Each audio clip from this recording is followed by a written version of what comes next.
Hey, everybody. Welcome back to Facts on the Ground. I am Misty Winston, joined by my co-host, Jesse Zerwell. Today, we are very excited to welcome back one of my favorite journalists, and she's also the co-host of the show Boom Bust on RT America.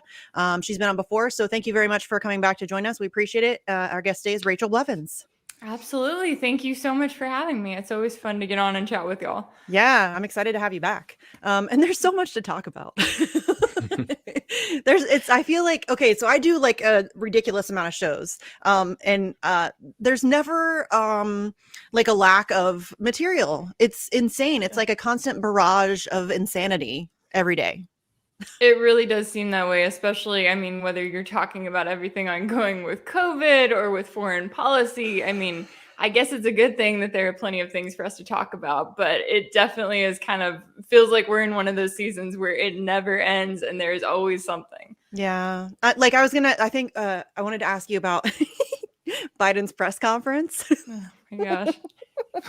Because I haven't had a chance to talk about it yet because I didn't watch it live, and I was doing Bitch last night, and somebody on Bitch mentioned, I think it was Indy mentioned it, and I hadn't watched it yet, so they were telling me all about it and about oh, he's so funny, like just like slamming Bernie Sanders again. I'm not Bernie Sanders, I'm not a socialist. Well, I mean, neither is Bernie, Joe. Right. Aren't they good friends? They are.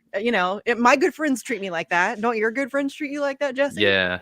Oh, so yeah, that's why we're good friends. Yeah, exactly. I think it was also a reminder of why Biden doesn't do press conferences very often. Why, he oftentimes, if he's got to come out and give a speech, they try to get him off stage as fast as possible. I think this was the perfect reminder. And it was fascinating to see because I know, like with Biden, it feels in a lot of ways like he's kind of gotten this media darling treatment mainly because he's not Donald Trump. And so at least for the first year, a lot of those mainstream talking heads have really tried to kind of court him around and be like, you know what, any, little mishaps he has in what he's saying, like at least he's not Trump.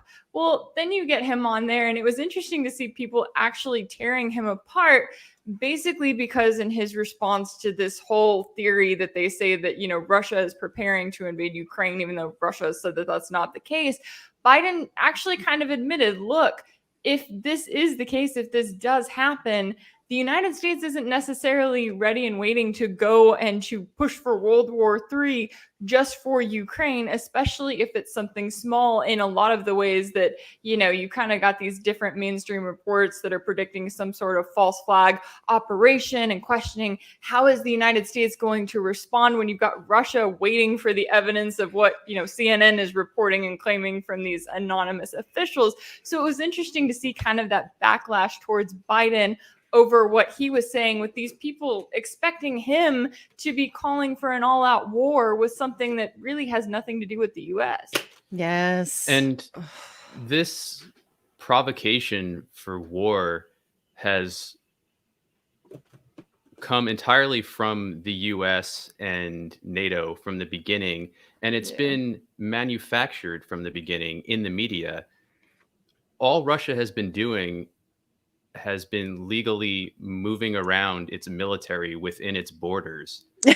And some of that has been in response to very clear provocations by the US and NATO, but it's not doing anything illegal. And it's said, Putin has said, Lavrov has said, a bunch of other top officials and spokespeople have said over and over that we have no plans to invade Ukraine or start any kind of war with Ukraine. And it's like, I think Misty said this the other day, Russiagate 2.0, that no matter what Russia says, the opposite is to be believed. And they're just saying that to pull the wool over their eyes. And at the end of the day, we have to ask, what benefit would Russia derive from invading Ukraine and starting a war and provoking NATO to advance, which is exactly what Russia doesn't want NATO to do. I like the hypocrisy. I'm going to show this to you guys because this is some funny stuff. This dude comes out here and he talks about This is a diplomatic effort to de-escalate tensions surrounding the unprovoked Russian military buildup on Ukraine's borders. Mind you, this is inside their own borders. But the fact that the United States is talking about de-escalating tensions surrounding the unprovoked military buildup of anybody is amusing to me. It's Yeah, funny. exactly. And that's a really great point. I mean, when you have someone like Blinken and he's going on this tour from Germany to Ukraine, it reminds you of the fact that when you see the media coverage of what's going on, it's interesting how they always refer to those Russian troops as, oh, they're on Ukraine's border. Yeah, that's also Russia's border. They are moving troops along their own border. Like, since when has this been wrong? Since when has this been a crime? And I always, when I think of the situation, kind of like you pointed out, Jesse, why would Russia be doing this now? Especially when the media narrative for the last 4 years has been that Russia has total control over Donald Trump. If that's the case, and if for some reason they really wanted to invade Ukraine, then why would they have not done that over the last 4 years when they had control over the US presidency, as all of these talking heads claim? But then at the same time, it's like you also have to flip this situation around and ask yourselves, if we were in a situation as the United States where, let's say that Russia was pouring billions of dollars in weapons and training into Canada, and it was right along our border, like, do you really think that we would just be sitting there and shrugging and being like, it's nothing to worry about. We're not going to try to come to any sort of agreement to get those troops away from our own border in our country, and we're definitely not going to send troops there to sit there and to make sure that nothing happens towards our own nation with our own borders. Right. And I think the BBC was really the first mainstream outlet to start pushing this, to start fabricating this provocation. And at the time, and this was about 2 months ago, maybe more at this point, at the time, there were Ukrainians in Ukraine who were made aware of those stories and responded by saying, "We have no idea what the BBC is talking about. We have heard nothing. We've seen nothing." Um, but it's been a fabricated buildup and intensification since then. And I don't know what the US and NATO's end game is in this. I don't even know if they have any idea, if they're just bored and they have nothing else to do. Um, but it also could be very dangerous, though, because I think there's so much going on in the world with regard to the so-called pandemic and all the chaos that's created among every nation state. There's something going on in every nation state. It's different, and it's the perfect time when a lot of eyes are averted for the US to, under the auspices of NATO, to start something. But I don't think the US really wants it, and Russia has been adamant about not wanting it. So I'm almost getting tired of seeing the headlines every day, of the back and forth of, this standing up to each other and then drawing back, and It's Biden like has this talks with chest Putin. pounding Yeah, nonsense. It's so dumb. It's so dumb, you guys. It's nobody wants this. Nobody wants this. But I think it really does. It serves as a great distraction. You know, I mean, it's like a look over here thing. It's like that little shiny object they throw at us when they're trying to get away with some other nonsense. And they're trying to get away with a whole lot right now, unfortunately. but we shouldn't forget too that the UK is heavily invested in this. Actually, the UK has sent a bunch of its navy to train the Ukrainian navy, and so there's that aspect to it as well. And of course, Russia's being battered by Europe with regard to the Nord Stream 2 pipeline, while Europeans face a gas crisis, like an unprecedented gas crisis in the middle of winter. Germany's delaying the activation of Nord Stream 2, which could solve a lot of the gas shortage problems in Europe. So it seems like there is some kind of intent behind this maneuvering, but I don't know what it is. But the fact remains that it's normal people, it's average people who are stuck as the victims of what's going on, so to speak. So you have people in Europe who have to deal with possibly freezing in the winter. And then you have Ukrainian citizens who are caught in the middle of this and don't want war. They've been pretty clear about that from everything I've read and heard. But again, it comes down to the superpowers, or at least in the case of the US, a superpower and a very large power standing off against each other. But it just seems like the US and NATO are trying to pick a fight for some opaque reason.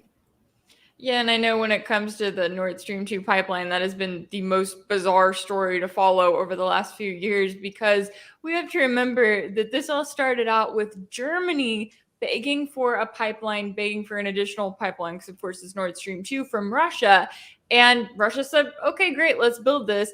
And it was the Trump administration initially that was opposed to it. And they did everything they possibly could, short of literally bombing the pipeline construction and ruining it, to try to get this pipeline to be stopped. And they failed miserably. And then you have Biden come in, and he decided that he was going to stop this project. Well, the problem was that it was like 95% complete by the time he got into office. And he even went as far as to threaten direct sanctions against Germany, one of the United States' closest allies. And I think that when it comes to Nord Stream 2, it's the exact picture of, when it comes to Russia, the United States wants to stand up and they want to kind of dictate what other countries, what their policies are going to be towards Russia. Well, Germany actually stood up to them. At least it felt like it was initially. But you're right. We're in the dead of winter right now. We're dealing with, gas prices skyrocketing across Europe. What they need right now is the Nord Stream 2 pipeline. And it's bizarre that the construction is complete, yet when it comes to that certification, you've got Germany, you've got Europe really holding off on that right now. And it makes you wonder, if your citizens, if your people need this and you're not giving it to them because of politics, the entire situation serves as a reminder that when it comes to kind of these political games that they play back and forth, they do not take the well-being of their people into account, and they're not acting in favor of these people who are, paying skyrocketing bills that they already couldn't afford, and now they're dealing with yet another cold winter while sitting there saying, hey, this pipeline is complete, we just can't use it because the United States on the other side of the world says that we can't use it. Yeah. And then there's Gazprom as well, which Russia has been fulfilling its contractual obligations all the while, yet Europe keeps berating Russia for not providing extra, as if that's some contractual obligation that it should provide extra gas through Gazprom. And it's like every little way they can find to needle Russia, they're doing it. Yeah. Oh, yes. It's Very disturbing much. and dangerous. It's silly. It's nonsensical. It makes absolutely no sense whatsoever. But we are also on the literal 1 year I almost Freudian slipped it right there, of Joe Biden's presidency. But really, it's just Donald Trump, which was just Barack Obama, who was just George W. Bush. I mean, what's your assessment of the first year of Joe Biden? Because to me, it feels like he's arguably worse on a great many issues, and really nothing has changed. I would agree that nothing has changed. It's interesting because 1 year ago here in DC, the city was completely on lockdown. And if we remember, the excuse for that was that they didn't want a repeat of January 6th happening on January 20th. And they brought, I think it was like 20,000 troops to the city who were stationed all around. I and everyone I worked with at RT America, we all had to go through security checks every single day in order to get into downtown DC. They shut down metro stations. It was truly disturbing to walk outside and to see not just empty streets, but streets that are being patrolled by troops from your own country. It was really I would say, a dark day in U.S. history, and they, carried out his inauguration. But when we're looking back at the last year, it is incredibly troubling to see how we've gotten to this point where I know 1 year ago we were looking at this possibility of the United States really wanting to crack down on what it referred to as domestic terrorism rather than, going after international terrorism, because that worked out so well over the last 20 years. And now it kind of seems to be this increasing crackdown and this increasing divide towards everything that we've experienced with the pandemic, towards cracking down on, the unvaccinated, or even people who are fully vaccinated but haven't gotten their booster shots. And that's incredibly troubling to me, to see an administration that not only carries out that rhetoric, but that flat out lies when doing so. I mean, how many times has Joe Biden or members of his administration stood up there and said things like, if you just get the vaccine, then you're not going to get COVID? Well, that's not the case. That's a lie. Or how many times have they stood up there and tried to place the blame on a certain category and to continue to divide people when it comes to something that we're all dealing with right now? Yes. Yeah. Yes. The The rhetoric is especially troubling. The way that they're otherizing the unvaccinated, or even people, it's amazing. They've changed the definition of words. They've literally changed to fit their agenda. They've changed the definitions of words, and people are just like, yeah, okay, that's fine. It's crazy what's going on right now. It's really dangerous. I mean, it's causing this massive divide. I mean, this country, they've been seeking to divide us for a long time and been very successful in doing so in a multitude of ways, whether it's race, religion, whatever. But the whole unvaccinated versus vaccinated, or even people who are vaccinated but who question the efficacy or the safety, or if you even dare to speak out against any aspect of the COVID policy, then you're otherized. You're seen as a conspiracy theorist, or you're a horse warmer taker. It's so dumb, but it's been very effective. It's scary. Yeah, absolutely. And I know, here in DC, it's been one of the cities to move forward with putting in a mandate where now, if you're not vaccinated, then you can't dine in at restaurants, you can't go to gyms. There's a number of activities that you can't do. And it's bizarre to me that we live in an age where now we know what we know about the vaccine. We know that it doesn't stop transmission. And yet they're doing this crackdown, not because it's going to stop outbreaks of the virus, not because it's going to keep anyone safe, but because it brings up that level of compliance. And, I know that here in the US, we had the Supreme Court rule against this mandate that the Biden administration had put in place. And now you're seeing, companies like Starbucks kind of saying, okay, we'll pull back on our, vaccine or test mandate that we were going to put in place. But I think that's incredibly troubling when we're living in a society where people are getting vaccinated not because they've done their research, not because their doctor has recommended it, or because they feel that it's best for them. They're getting the shot in order to keep a roof over their head. They're getting the shot in order to continue their daily lives. I mean, this sort of society that we've moved into, where you have to get this vaccine in order basically to comply, not because you think that it's any better for you, that's incredibly troubling to me. And I think that sets a really dangerous precedent that, seems to give a government even more control when we're talking about a government that has lied to us again and again and taken our freedoms, taken our rights as much as they possibly can just in the last 2 decades. Yeah, and let's be clear too, these injections are not vaccines. They don't confer immunity, so by definition, they're not vaccines. And they come with a whole host of lethal problems, from myocarditis to strokes to thrombosis. And the FDA knew about this in October 2020. I actually learned today that the FDA had a meeting in October 2020, and there was a slideshow presented, a 25-page slideshow. And on page 16, they had a list of adverse events, as they call them, that they expected to be reported, particularly in the CMS system.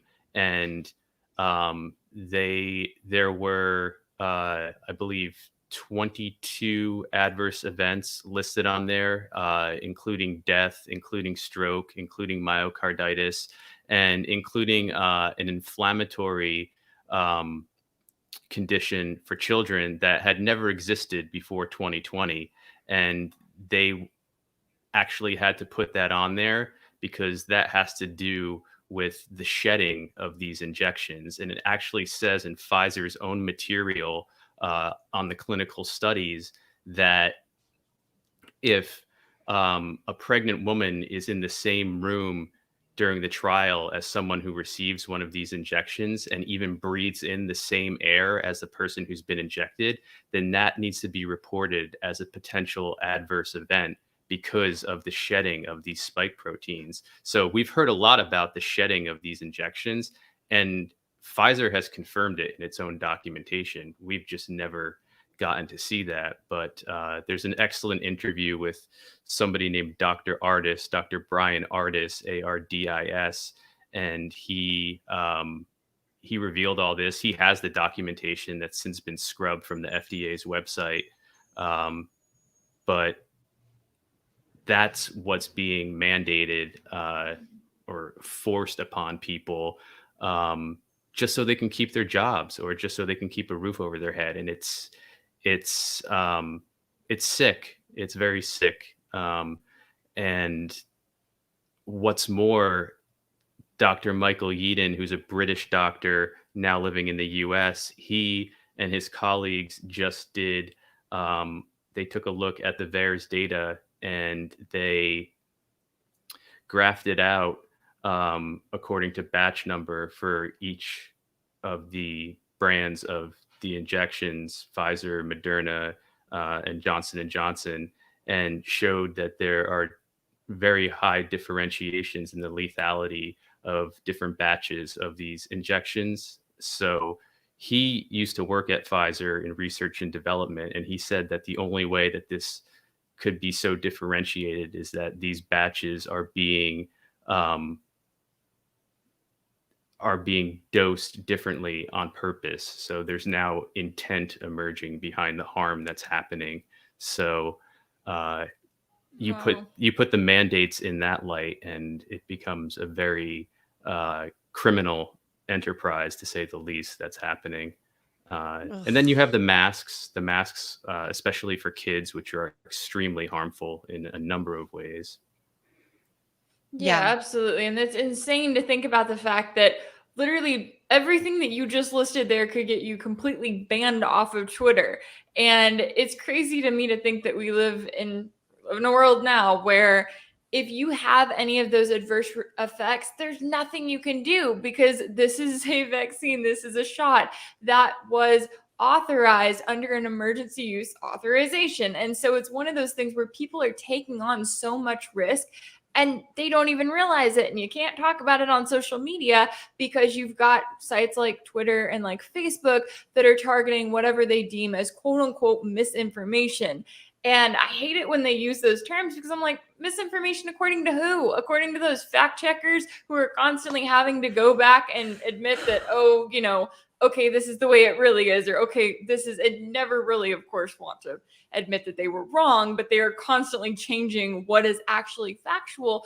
I mean, it's crazy to think that so many people would turn to social media as a way to come together, as a way to find out more information. And now that information that they should have access to is now being distorted or taken away, or they are told that they shouldn't be able to have access to that. I mean, they want to talk about how this is such a free country. I'm like, that's not freedom at all. No, it drives me crazy. This is something, COVID literally impacts every single human being on planet Earth. We should be able to talk about it openly and freely. We should be able to have every conversation under the sun about it. You should be able to ask every question imaginable. It shouldn't, like, the fact that they're able to so easily narrow the acceptable lanes of conversation is incredibly, incredibly troubling. Like, that's really scary to me because, like you mentioned earlier, how many times have they been caught lying? Straight up lying to us, like not just, oh, we got it wrong. No, straight up lying to us. And that's fine. MSNBC is never going to lose their platform. CNN's never going to lose their platform. Joe Biden's never going to lose his Twitter account. You know, but if we have like an open conversation, if we talk about it, if we have people on who have a different opinion or a different, perspective than the acceptable mainstream narrative, you can get your YouTube account taken away. People have been taken off Patreon. You can lose lose your Twitter account. Like they'll just wipe you off the internet. And that should, I mean, I don't even care. Like if you believe every single thing that they are saying about COVID, you should not be okay with them being able to limit the conversation so severely on any subject, let alone one that impacts every human being on planet Earth. Yeah, That's crazy. You would think that you would want more information out there, not less. Like, that's what I'll never understand when people say, oh no, we need to go after certain voices.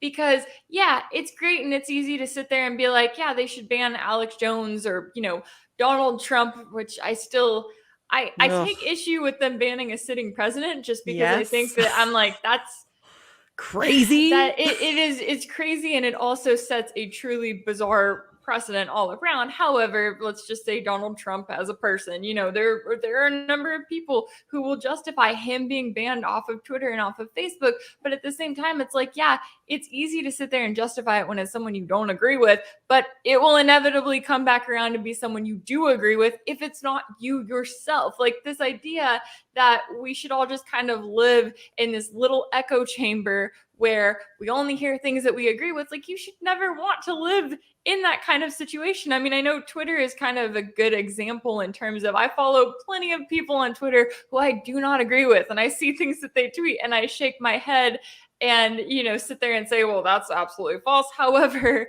it is a reminder to me of what people are talking about, what they're paying attention to, and where their worldview is at. And I think everyone needs to have a little bit of a dose of that in their lives. But if you've got someone like Twitter coming in and saying, well, no, we can't talk about any of the adverse side effects related to this vaccine that you were just forced to take for your job, that you can't do anything if you experience any of those adverse side effects. I mean, would that not make you step back, even if you believe in it wholeheartedly, even if you were happy to get that shot and you were going to get every single booster that they introduce? I mean, would you not take a step back and wonder, why is that the case? Why is this information being censored from me? How does that do me any good as a person? Yeah. Yeah, exactly. You would think you would want to make an informed decision, especially about a medical procedure. This is an injection into your body. I want all of the information available to me, all of it. I want to be able to make that decision fully educated. And, I think one of the first things that I noticed about that whole thing was when Jimmy Dore got vaccinated, because he got vaccinated and then he had adverse side effects from that vaccination. And he talked about it on Twitter and he got crucified for that. And I'm like, wait a minute. Isn't that what you want? Like, don't you want people to talk about the adverse reactions that you have so that way you can improve upon the vaccine? Like, isn't that something that's good? And no, they don't want you to talk about any of that stuff. I don't know if you guys saw the Rasmussen poll that just came out, which, it was a small poll, whatever. And I don't really trust polling all that much anyways, but the fact that, they polled all these Democrats, and Democrats are, supporting like jail time for people who speak out against the vaccine. That's crazy. This is crazy. We live in crazy times and it's only getting worse. And I don't even know where we go from here. I honestly don't. They've managed to really, this is a real big division. It's not good where we're headed at all. And it's only getting worse. The longer this goes on, and the more propaganda that they're able to push out, the worse it gets. And it's really, really scary. I don't even know what to say about it. I really don't. It's troubling. Austria's parliament today voted to mandate injections for everybody in the country 18 years and older beginning on the 1st of February, I believe. And the only exemptions are those younger than 18, pregnant women, and those with medical exemptions.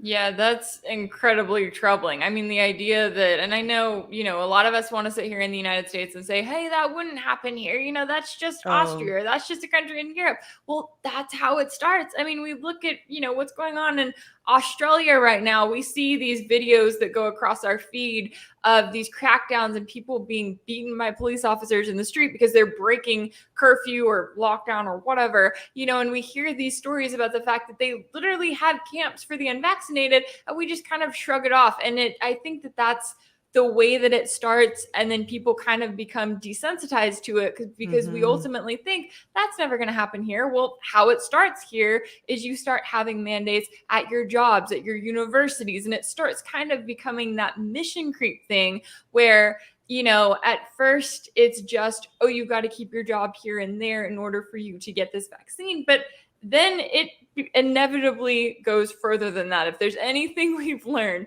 from the United States government in the aftermath of the war on terrorism, it's that they will continue to push that line. They will lie to you while they do it. They have no shame when it comes to propaganda. And we have a mainstream media here in this country that is going to happily shill that propaganda and make you believe it by shoving it down your throat and repeating it so many times that the majority of people just assume that it's fact.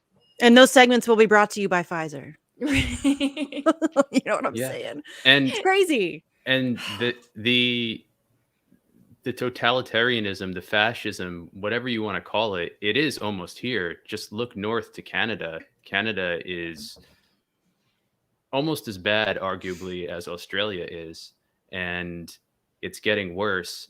But if you look at the statistics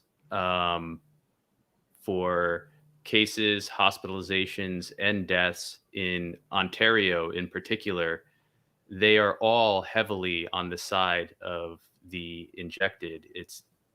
Those are the people who are getting sick, ending up in the hospital and dying, not the uninjected.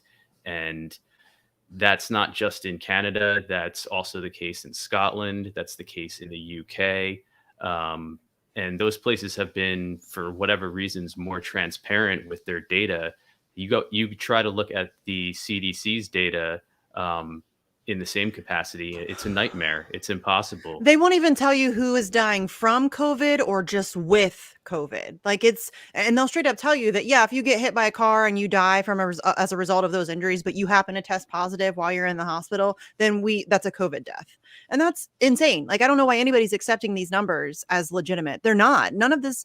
I mean, people keep trying to throw around these numbers, like these big scary numbers. Oh my gosh, 800 some odd thousand people have died. But really? Have they really, though? Because we don't know. The numbers are so skewed. We don't know. And I think that, the latest variant, everything with Omicron, was kind of a really good revelation as to how all of this works, because we find out that there's a new variant. Everyone freaks out. They start being concerned that there are going to be lockdowns. They start being concerned, that we are going to have to really take steps backward from where we've come over the last 2 years. And of course, you've got people in the Biden administration who are saying, we've got a new variant out there. You've got to get vaccinated. That's going to protect you from it. The reality is that they don't know that. And then we find out that this is a variant that is much more mild. And instead of celebrating the fact that, we're getting to this point and that could actually be a good side of where COVID is going, that it is becoming more mild, instead of doing that, they continue to push this fear campaign. And it makes me wonder, for the people who started out and they heard this claim that if you get the vaccine, you will not get COVID. Okay, well, then it turns out you actually can get COVID, but it's not going to be as detrimental to you, or it may not be as likely to put you in the hospital. But then what if it does put you in the hospital? Which is what not if it does true. lead to your death? Yeah, exactly. It's like, if you were someone who kept believing all of those things down the line, are you not seeing the way that this is playing out, and that these people are either straight up lying to you, or they're making these claims not knowing what they're actually talking about, but expecting you to believe it nevertheless? Yeah. Well, they're lying, and the so-called pandemic is being used as part of a larger agenda, a supranational agenda. And we can look at the World Economic Forum for evidence of this, but it goes above the World Economic Forum. It goes to the top of what the British journalist Ian Davis, who we had on the show recently, calls the global public-private partnership. And at the top, you have the central banks. You have the Bank of International Settlements in Switzerland, and the various central banks throughout the world. And underneath them, you have the sort of policy creators, think tanks like the Club of Rome, Council on Foreign Relations, and they create policy and then disseminate it downward. And that's why you saw in the beginning of this so-called pandemic, every country in the world reacting in the same exact way to it. Some countries which had playbooks for dealing with pandemics prior to this that called for the total opposite of what was done, and they just threw that out the window and did what every other country was doing. The US did what every other country was doing. And that right there is proof of global coordination, and that this is part of an agenda that has to do with not public health, but it has to do with eventually financial enslavement. And they want to use Ooh. passports. What's that? Hold on. Somebody tweeted it out today, and I don't know if you saw this or not.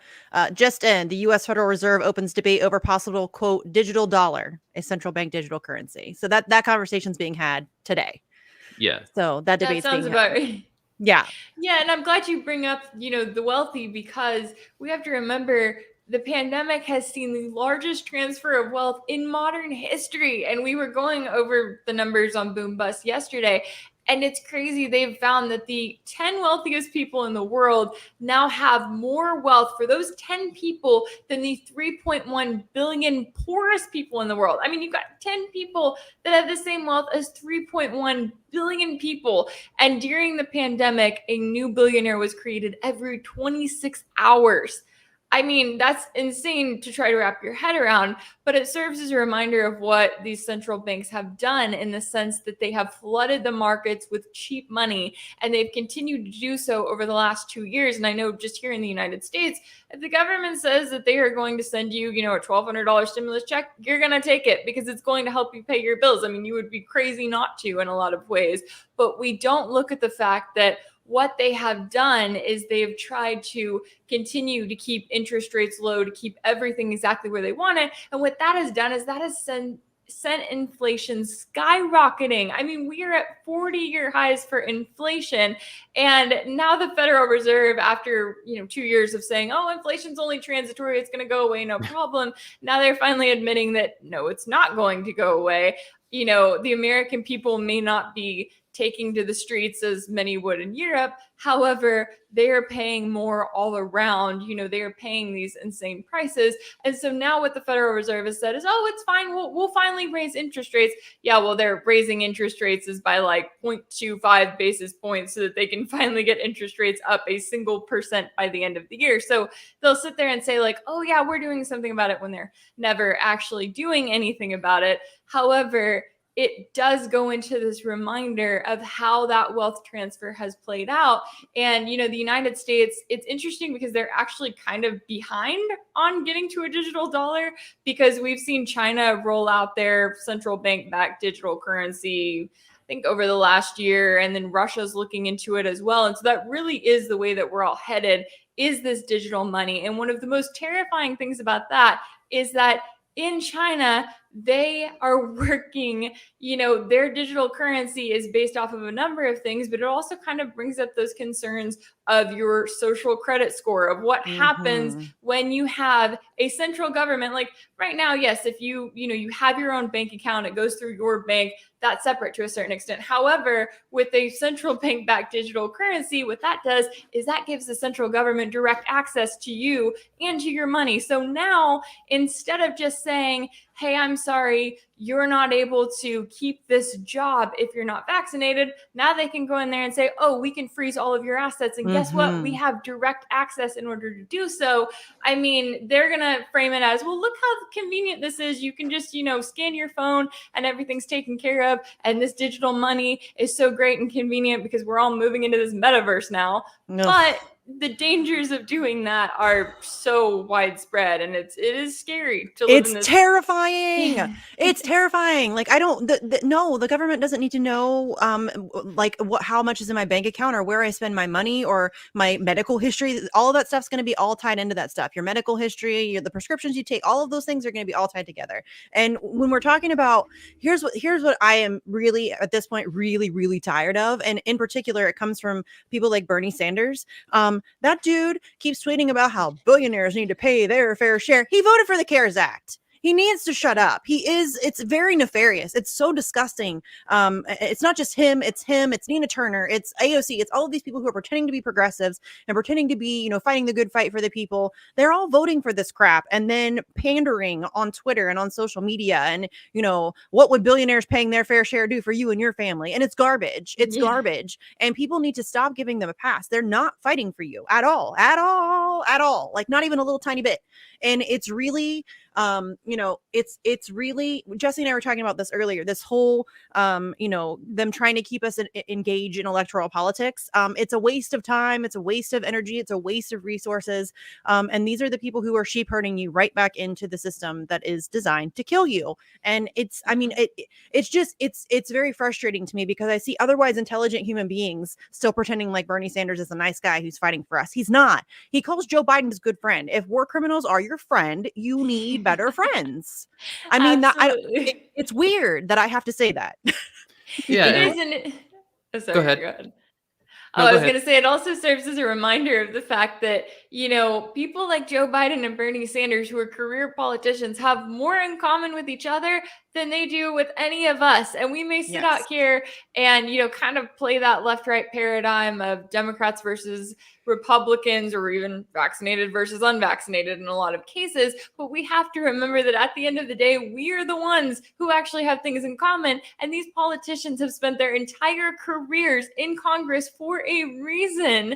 And they're still continuing to do that, even though we live in a time where we have to remember that Democrats campaigned on, hey, we will give you things, whether it be the Build Back Better package, whatever it was that they, promised in their campaigns. It was all about make sure that we have control in the House, the Senate, and the White House. Well, they got that. And now they're not getting stuff done. And so it's interesting to me that so often they give you these big campaign promises and then they never seem to quite follow through on them. And there seems to be more reasoning there that they want to keep voters coming back, because if they fixed everything, even if it was just according to their political party, then people would get a little bit too complacent and maybe they wouldn't go out and vote to keep you in office. So instead they come at it from the perspective of let's make sure that the voting public is absolutely miserable so that they feel like when they go out to vote that they're actually making a difference.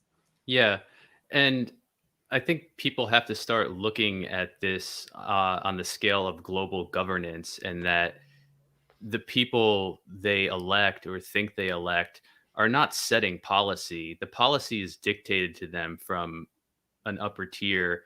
They're just policy enforcers. That's why you see Build Back Better in the US. That's why you hear Boris Johnson saying Build Back Better. That's why you hear Justin Trudeau.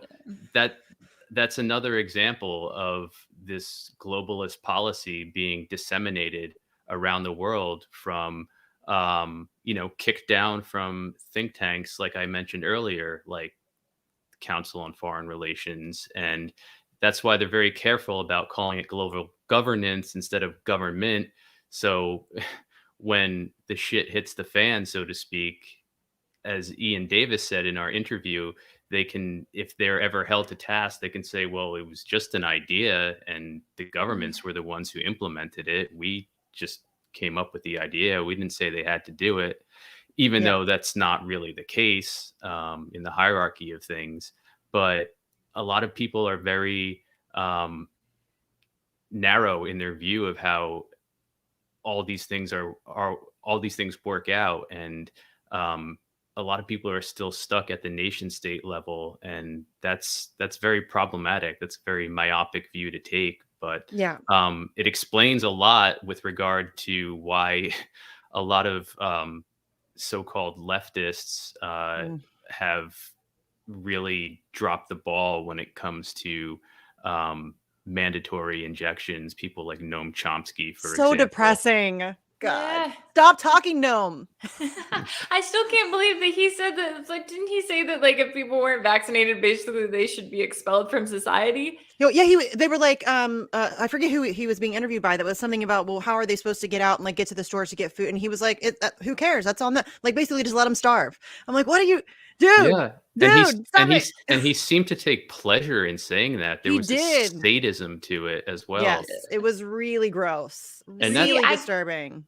I can't imagine being in a situation where you say that the government has to mandate you to take any substance in your body, like, I don't care what it is, No. that should be mandated, because especially when we look at the fact that, just a few years ago, we were sitting around here talking about how corrupt pharmaceutical companies have been, how, they fueled the opioid pandemic. They've paid billions and billions of dollars in lawsuits for lying to the public.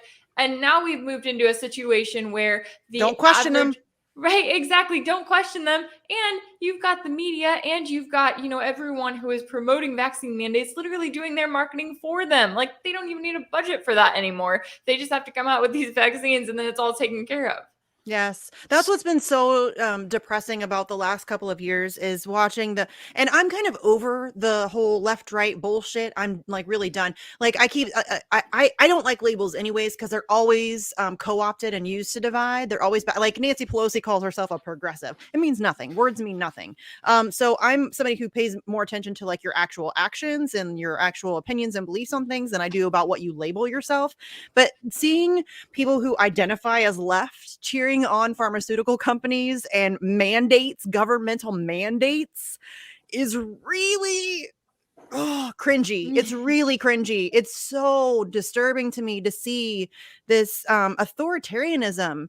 There's a lot of it, a lot more than I expected. Honestly, it's been really hard to watch, because I mean, I knew there was a lot of authoritarianism out there, but I had no idea it was this prevalent, and especially on the left. And I mean, January 6th is another prime example of that. You had people on the quote unquote left willing to rat out their neighbors to the FBI. Fam, the FBI doesn't need your help. They have the best facial recognition software on the planet. They do not need your help.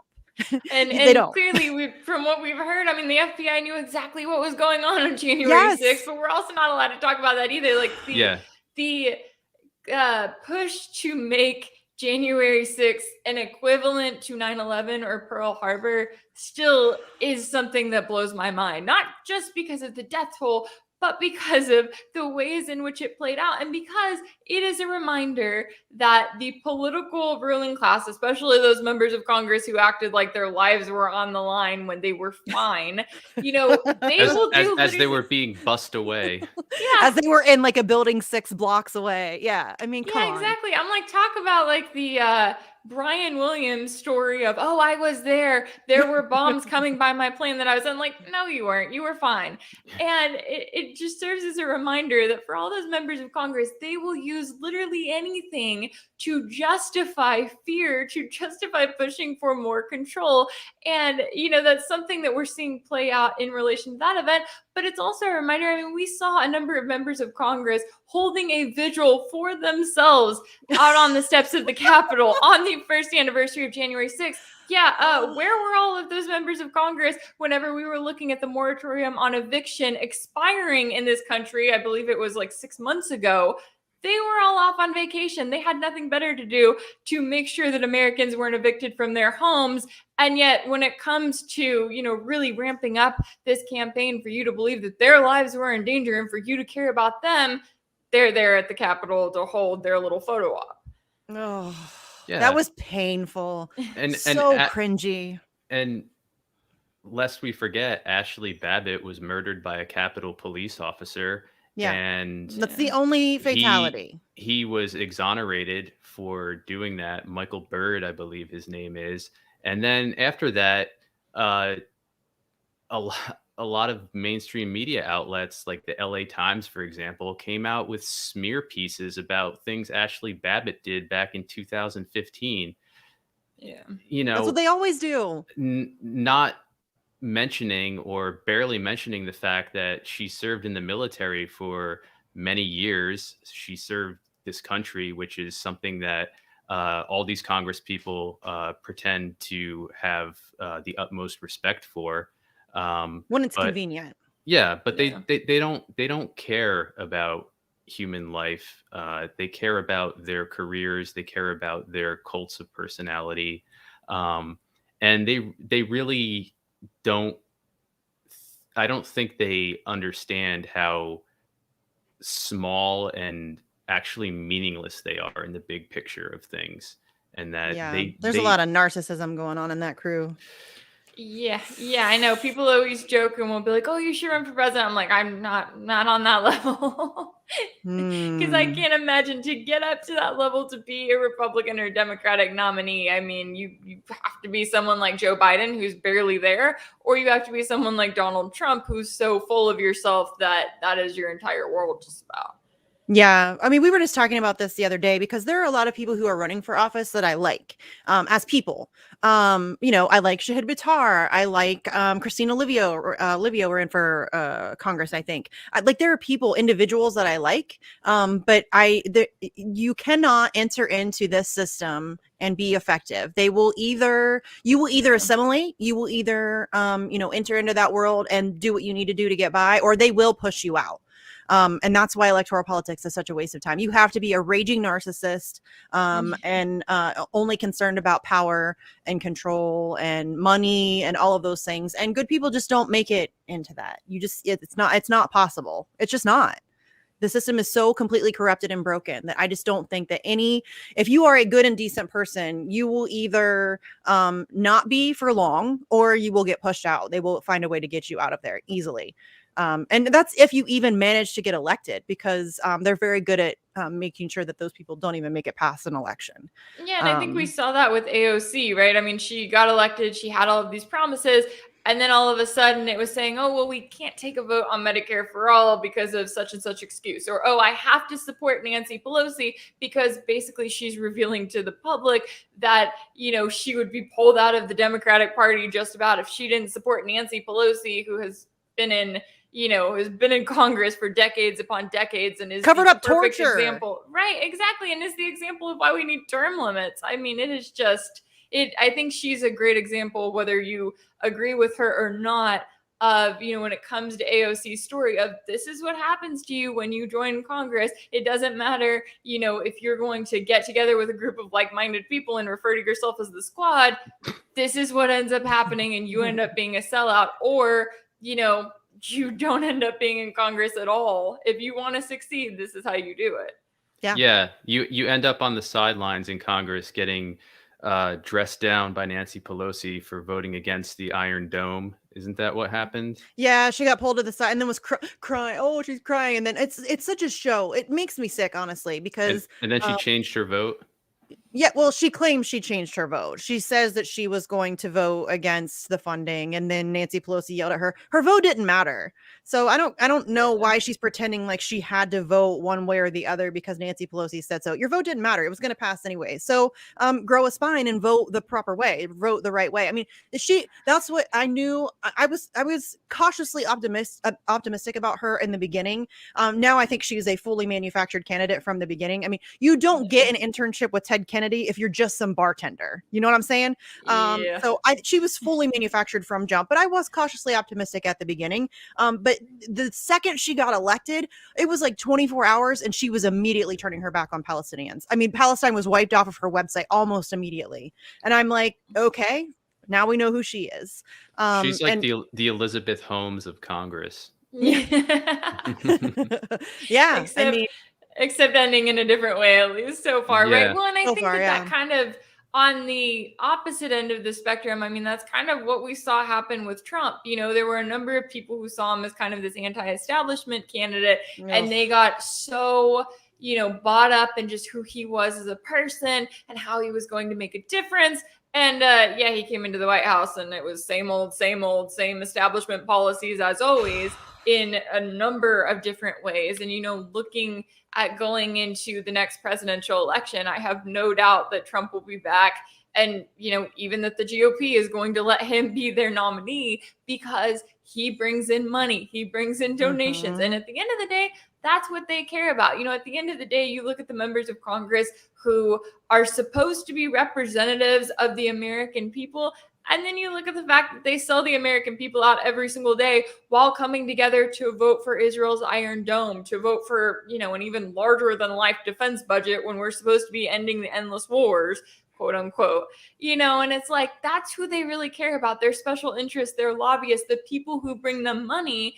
And it's just so sad to see the ways in which not only our society has turned to, but the ways in which it continues to be, because you would think that after everything we've been through in the last 20 years with the war on terrorism, that would have helped more people to wake up than have so far. Yes, and listen, if there are any Trump supporters watching this right now, which I doubt, but maybe, but if you're watching this, please understand you got Obama'd and you need to learn to deal with that and you need to move on. You got Obama'd. I get it. I got Obama'd. I voted for Barack Obama in 2008. I feel like an idiot now, but I got Obama'd. You got Obama'd. That dude is not on your team. He does not give two shits about you. He is on Team Trump. He is a raging narcissist. The only thing he cares about is himself and how he can personally enrich himself. And I think you're absolutely right. I think that they want him to come back because of the fundraising aspect, and the media is desperate for him to come back. Oh yeah. They're what is it? CNN's ratings have dropped like at least 75%. I mean, it's been crazy how much, and you compare that to a time where they literally talked not just about Trump, which of course none of the mainstream media ever provided accurate coverage about Trump in the sense that they did not talk about the horrific war crimes his administration committed. They only celebrated him when he was bombing Syria or, talking tough on Russia or whatever. That was the only time that they looked at him as actually presidential. Their coverage of him surrounded what he was tweeting every day. That's literally what their 24/7 news coverage was.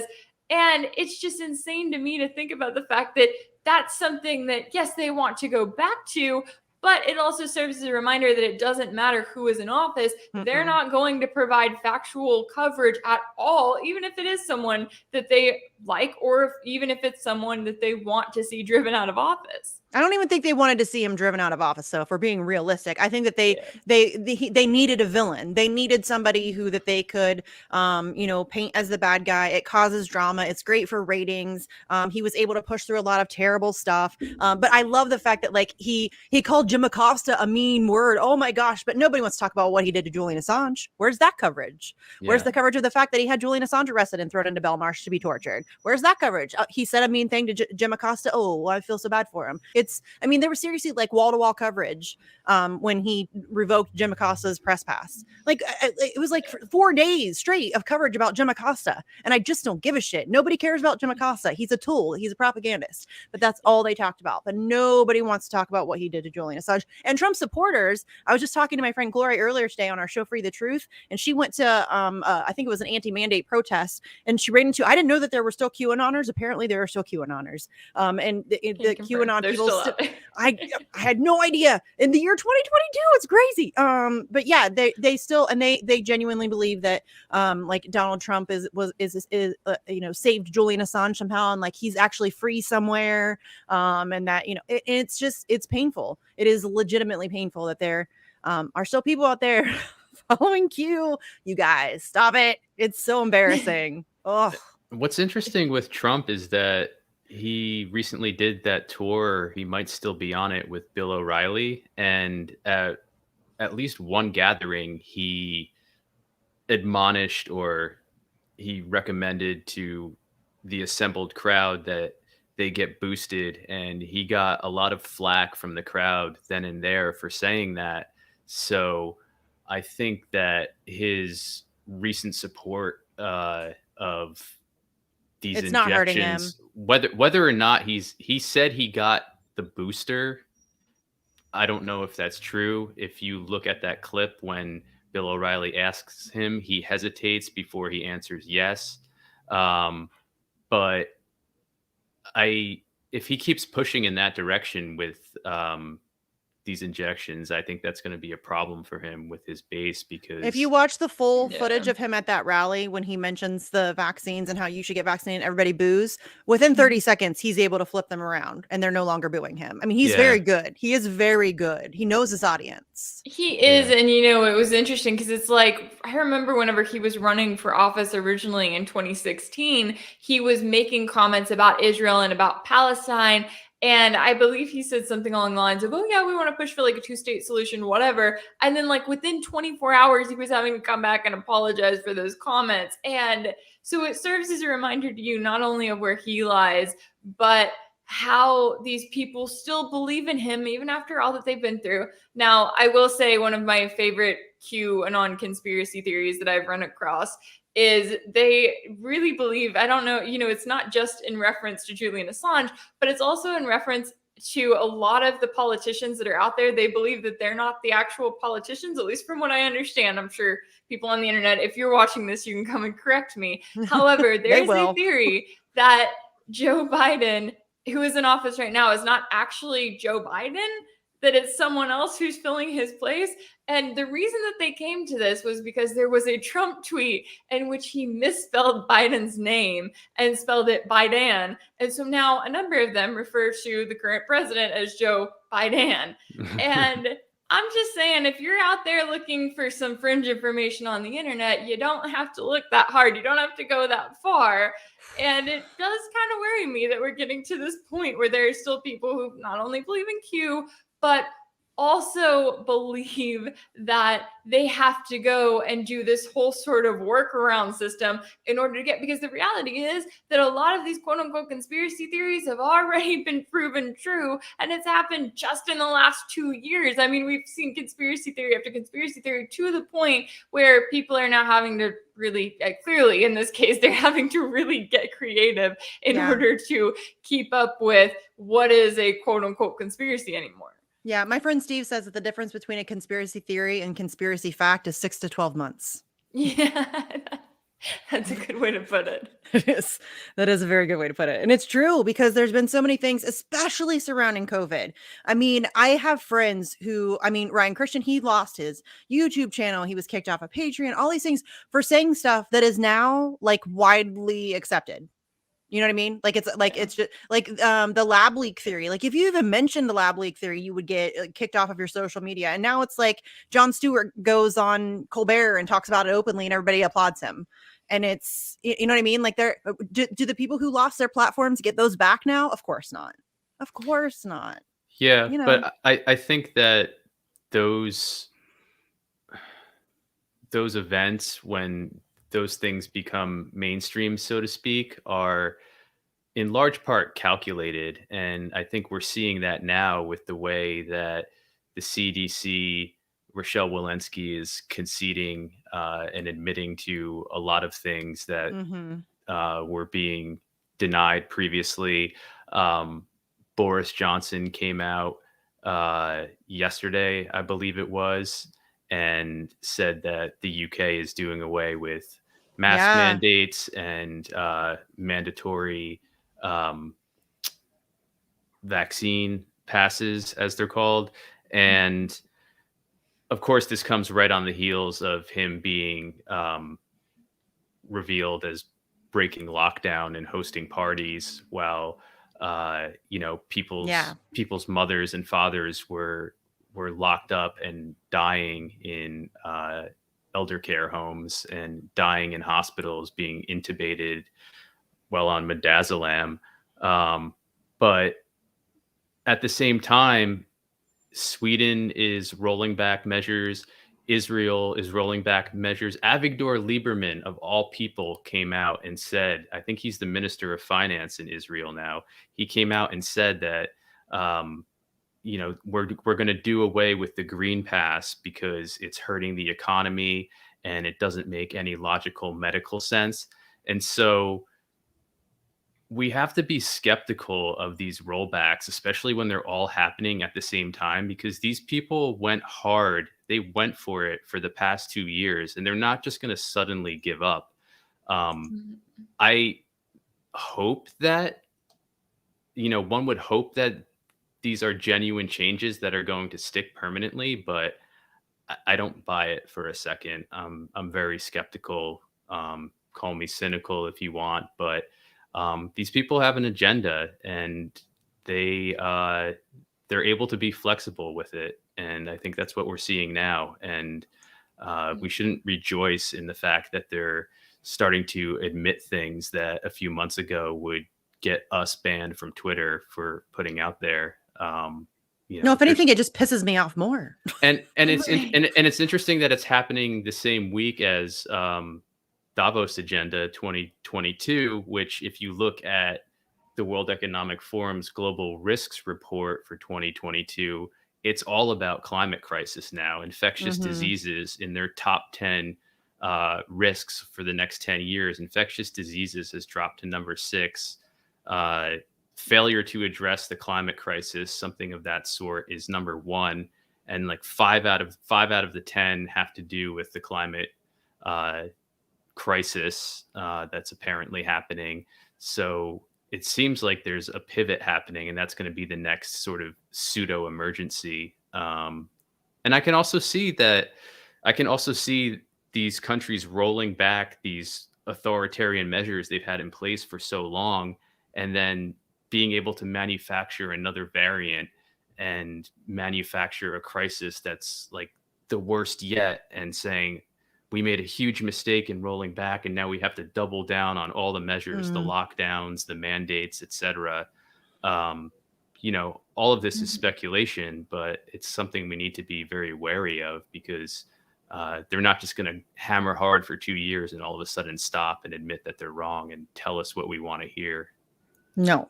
Well, yeah, and I think that, certainly anyone who's watching this right now also has to remember the importance of the fact that these measures only work when the mass public complies. And Yes. here in the United States, we simply have not, it is insane to me that we have not seen mass protest against some of these lockdowns, especially when you look at cities like New York and you see what they're doing. I mean, you look over at Europe, anytime they do something, people take to the streets, and there are hundreds, if not thousands of people. And so if anything, it serves as a reminder that, hey, we have these kind of pseudo protests here and there, but also if people want to see action, you would think that they would be taking to the streets if they were really being hurt by this. And it's interesting, too, that you bring up sort of this climate crisis, because it always seems like the government's way of dealing with it is never the way of actually dealing with it. And right. I will say I'm not an expert on this field. However, you have the Biden administration come into office and they say, we're going to turn away from oil, from gas, from sort of these traditional sources of fuel here in the United States. Well, as a result of that, you see gas prices now skyrocketing to $4 a gallon, and Americans are wondering why that's happening. And it kind of serves as a reminder that, yes, if we are going to think more about our climate, I think that there's a way to do that. And I think that there's also a gradual transition that you can go through. But instead, what the United States has done is they have had kind of this either or push of either we're thinking about the climate or we're not caring at all about the climate, and we are just drilling our way, into an oblivion. And it serves as a reminder to people that they are constantly keeping you in this crisis situation instead of looking at it from a logical perspective. And yes, like you said, Jesse, that is going to continue for as long as they can possibly continue it, for as long as there are people who are going to listen to the messaging and are going to, carry it over, not just into their daily lives, but also into their friendships, into their relationships. I mean, how many people have been in situations in this country where now they're turning away from their friends just because they're not vaccinated, or because they have different choices? It's gone from, oh, this person voted for Trump, I'm not going to be friends with them anymore, to, oh, now they didn't get the vaccine, now I'm not going to be friends. I mean, it's so frustrating to watch that. And it just really makes you hope that at some point people will wake up and realize that they are constantly being kept in this spiral of fear, and their decisions are being dictated by people who are literally profiting off of that fear. Yes, fear is a very powerful manipulator. But I mean, like you said with the climate crisis, that they never actually deal with the problem, and they do this with everything. COVID's another very good example, because there was never any talk. I mean, all of the possible treatment options were demonized and laughed at and made into some it's horse dewormer. You know what I mean? Like there's never been any conversation about finding actual treatment options. There's never been any conversation about eating healthy and getting enough exercise and getting enough sunlight, all of that stuff. It was stay home, stay inside, it's scary out there, and then here, get this injection. That's the only, I mean, there's been no logical approach to dealing with it in any real substantive way. It's just fear mongering, constant fear mongering. And I can tell you that there has been nothing more disappointing to me than watching the United States do absolutely jack shit about this. Like, the people of this country have done absolutely jack shit about it. I mean, all across the globe, in France and the Netherlands, tiny little country, and they have like hundreds of thousands of people in their streets, and we don't have anything. There's nothing. And it's so sad to me. I think, was it Ian Davis that we were talking to, and he was saying something about how, oh, the United States, you know, you're so like independent, but no, we're not. We are compliers. Yeah. We are like, that's what we do. We're a compliant little bunch, and it's really depressing to me. Oh, We are, and we want to live in that little bubble where everything is kind of hand fed to us, because the reality is that for many people, it's easier to go to your local CVS and to get a shot in your arm than it is to look at making meaningful life changes that will help make you healthier long term. It's easier to just say, oh, hey, I've got this vaccine card, I'm going to fill it out, than it is to take steps to improve your own life. And that's, you know, when people are told that, when there is no focus on the other ways in which they can be improving their lives and improving their health, no, they're going to focus on the easiest possible option because that is being presented to them as the ultimate solution. yes. Right. And the reason that treatments like ivermectin and hydroxychloroquine have been panned is because they actually work, and they stand in the way of the exorbitant profits that have already been made from these injections for all of the companies, especially for Pfizer. But look at Moderna, a company that had never successfully brought anything to market before this mRNA injection that they now have out there that doesn't work, but they are still going ahead, as Stefan Bancel, the CEO, announced at the Davos virtual meeting this week. They're going ahead and developing an injection for the autumn season for the Northern Hemisphere that combines a coronavirus vaccine and a flu vaccine. So you get 2 in 1. Even though if you look at Pfizer's safety data, there are no long-term clinical studies done on the safety of combining those 2 agents. But they're going to go ahead and do it anyway because it's profit. And they know at this point that people are so conditioned into just going to a pharmacy and having literally like a kid wrongly inject you, not aspirate with a syringe, and it's then it's out of sight, out of mind, and you think you're protected, and you're not. You're actually being harmed.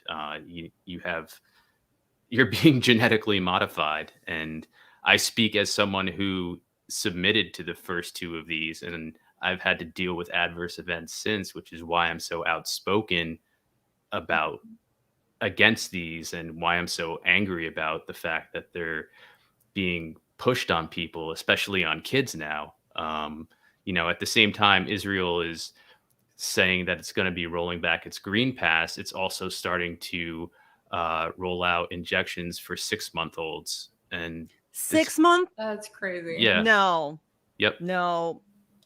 Nope. Nope. Nope. I can't, it's one thing to get it for yourself as an adult. Like, it's another thing to subject your child to that, and to not only not know all of the research, but to be told that you're not allowed to know any information about it, any, adverse effects related to it. I mean, that, to me, I can't imagine being in that situation where you say, okay, not only am I choosing this for myself, but I'm also choosing this for my child as a choice that could impact them for the rest of their lives. Yes, and these companies have immunity. There's going to be no accountability if anything ends up coming out, and we know that eventually it will. And all I can say is just think of what we would know if Julian Assange weren't in Belmarsh. That's all I'm going to say about that.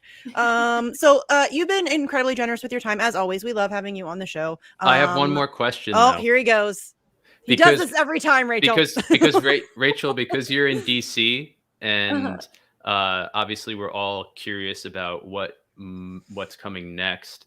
I'm going to be in DC in April. I'm a little bit worried. We've heard that a wall's being built around the White House. Is there any truth to that? Okay, that's what I've heard, but I think that it's all I need to go check this out because, like, see, that's the thing about being in DC. You never walk to the tourist attractions that are literally right there. So I do need to go check this out in person. I have heard about this. I also heard that it was kind of something that was in the works during the Trump administration, and the joke that was going around was that that was the only wall that Trump was going to actually get to successfully build, and the irony is that it didn't happen during his administration. Now we're on to Biden. But you know what? I will go look and I will see for myself and post it on Twitter. That way I can let you know for sure whether or not that's happening, because I have seen those images going around on social media. And I mean, goodness, we saw them build, wall, not literal walls, but we did see a lot of fencing go up around the White House, around the Capitol over the last year, and especially 1 year ago. And now they've kind of brought back some of it down. So I am curious, if they are doing that, then why? What do they think is going to happen? Yes, because when I first saw that, I was like, okay, they're getting ready for something. So I don't know if it is accurate. I don't know if it is an actual wall or if it was maybe some other type of construction project, or maybe they were fixing something, or I don't know. But it is definitely something that concerns me. They are giving us something to talk about next time we do a show together. I Yes. guess. Maybe that's maybe it's just so Biden doesn't wander out into the street and get plowed by a metro bus. Yeah. Oh man, he's embarrassing. Never a dull moment, that's for sure. Oh, geez, Louise. And this is, I mean, we kind of mentioned it earlier, but it doesn't matter who's president. You guys, right. Joe Biden, if you think Joe Biden is making any decisions whatsoever, you're a fool. That dude is not making any decisions. He is a puppet. He's being led around. He's being trotted out for public appearances. He's got to like shake hands and stuff. They're trying to hide him as much as humanly possible. It doesn't matter who the president is. Donald Trump didn't make any decisions. Barack Obama didn't make any decisions. All they are is figureheads. That's it. It doesn't matter. That's why electoral politics is crap. It doesn't matter. Locally, maybe. Like even in my local tiny little area, it's still corrupt as fuck. So I mean, it just depends on your area, but maybe ballot initiatives, like your local school board, maybe you can make a difference there. Everything else, it's crap. So yeah, thanks for coming on. You guys definitely need to check out Rachel on Boom Bust, which is on RT America. It's a great show. And then do you have anything else coming up you want to hype or anything? Yeah, be sure to check out Boom Bust every weekday at 4 p.m. Eastern. I'm also now discovering Rockfin and kind of getting my channel off the ground there. So yay! Did you are? Yes, I am. I think I posted my first video on there today. So hoping to post more videos, hoping to do more live streams, and I would love to have you guys on whatever the show is that I come up with. Y'all are welcome to come and talk anytime. So if you want to check it out, go to rockfin.com/Rachel Blevins. Yay. Yeah. I'm glad that you decided to do that. I mean, some people complain about Rockfin. Some people think there's some like nefarious, whatever. It's an alternate platform that doesn't censor me, and I'm all for it. There's zero censorship. We've never even gotten an email like, hey, you can't say that. Never once. So I'm all for that. So welcome to the Rockfin family. I'm excited that you're there now. And yeah, you guys definitely need to check out Boom Bust, like she said, every weekday, 4 p.m. on RT America. I love RT America. I hope that they don't fall into the like mainstream trap of being crap, because we don't need any more. I am right there with you. I also hope that. Yeah, please don't do that, RT. Please don't do that. Okay, so thanks for coming on the show. We appreciate it. You guys check out the Rockfin channel. Help her get it off the ground. Follow all that good stuff. Share. And here in just a little bit, in about an hour and 10 minutes, you guys can meet us right back here. We have Jimmy Dore coming on at 9 p.m. Eastern. So we have a full night for you guys. You guys are lucky. Absolutely. Also, don't want to miss that. I will be checking it out. Thank you guys so much. Yeah, thank you so much for coming on. Thanks, and we'll catch everybody in about an hour or so. Bye.